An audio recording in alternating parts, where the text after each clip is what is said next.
అగ్రదర్శకుడు SS రాజమౌళిపై Saroor Nagar police స్టేషన్లో case నమోదైంది. ఇటీవల జరిగిన గ్లోబ్ ట్రైలర్ ఈవెంట్లో హనుమంతుడిపై ఆయన చేసిన వ్యాఖ్యలు హిందువుల మనోభావాలు దెబ్బతీసేలా ఉన్నాయని రాష్ట్రీయ వానర సేన సంఘం సభ్యులు ఫిర్యాదు చేశారు. ఈ మేరకు సరూర్ నగర్ పోలీసులు రాజమౌళిపై కేసు నమోదు చేశారు.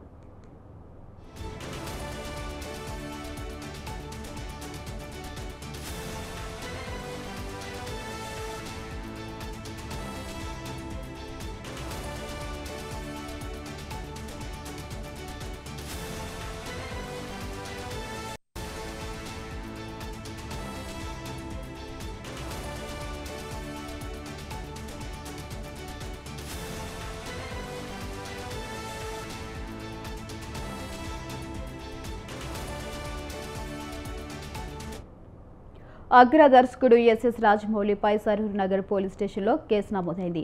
ఇటీవల జరిగిన గ్లోబ్ ట్రైలర్ ఈవెంట్లో హనుమంతుడిపై ఆయన చేసిన వ్యాఖ్యలు హిందువుల మనోభావాలు దెబ్బతీసేలా ఉన్నాయని రాష్ట్రీయ వానర సేవా సంఘం సభ్యులు ఫిర్యాదు చేశారు. ఈ మేరకు సరూర్ నగర్ పోలీసులు రాజమౌళిపై కేసు నమోదు చేశారు.